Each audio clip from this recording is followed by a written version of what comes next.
Bismillahirrahmanirrahim. Assalamualaikum warahmatullahi wabarakatuh.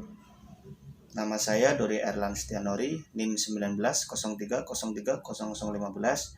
akan mempresentasikan untuk tugas akhir semester mata kuliah perlengkapan sistem tenaga listrik. Di sini saya akan sedikit menjelaskan tentang apa itu isolator keramik. Apa sih kegunaan dari alat yang terbuat dari keramik yang terpasang pada menara sutet? Keramik yang dimaksud ini adalah isolator listrik, atau dalam bahasa Inggris itu insulator. Isolator keramik tersebut ini fungsinya adalah untuk memisahkan dua objek yang berbeda tegangan sehingga tidak ada arus listrik yang mengalir antar objek tersebut. Dalam hal ini, objek yang berbeda tegangan tersebut itu adalah penghantar listrik bertegangan ekstra tinggi, kisaran 500 kV atau 275 kV yang ada di Indonesia,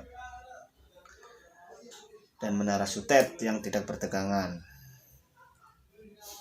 Ini adalah contoh isolator pada sutet. Adanya isolator tersebut ini memungkinkan penghantar bertegangan tersebut itu bisa ditopang secara langsung oleh menara sutet melalui bantuan dari isolator tersebut. Di sini isolator itu merupakan suatu peralatan listrik yang fungsinya itu adalah untuk memisahkan dua buah penghantar listrik atau lebih yang berdekatan agar tidak terjadi aliran arus bocor atau leaking current,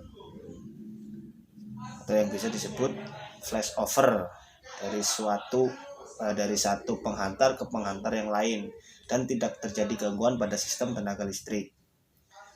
Fungsi isolator tersebut adalah untuk mengisolir konduktor saluran distribusi yang bertegangan dengan tiang penyangga konduktor agar arus listrik itu tidak mengalir dari konduktor jaringan ke tanah.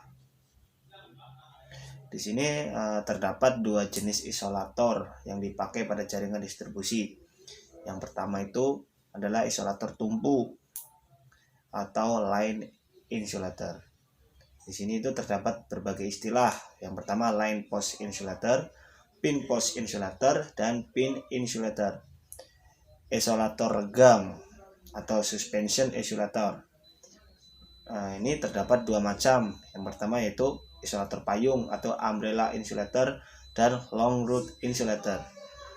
Di sini isolator tumpu itu adalah salah satu jenis isolator yang sering digunakan pada sistem distribusi di Indonesia. Ini adalah contoh line post insulator, dan di sini yang kedua ini pin post insulator, dan yang ketiga ini adalah pin insulator. Nah, di sini saya akan sedikit menjelaskan tentang arus bocor. Arus bocor pada isolator itu dapat disebabkan karena adanya bagian konduktif pada permukaan isolator. Kontaminan polutan yang menempel pada permukaan isolator itu dapat mempengaruhi konduktivitas isolator karena kontaminan tersebut itu dapat bersifat konduktif dan non-konduktif. Polutan yang bersifat konduktif itu berperan sebagai jalur arus bocor. Untuk konstruksi isolator tumpu bahan keramik. Di sini pada isolator keramik, konstruksi utama itu berbentuk piringan dengan cap dan tonggak terbuat dari besi tempaan atau baja. Cap dan tonggak itu direkatkan menggunakan semen pada bagian piringan dengan bahan keramik. Ini adalah contoh konstruksi isolator tumpu bahan keramik.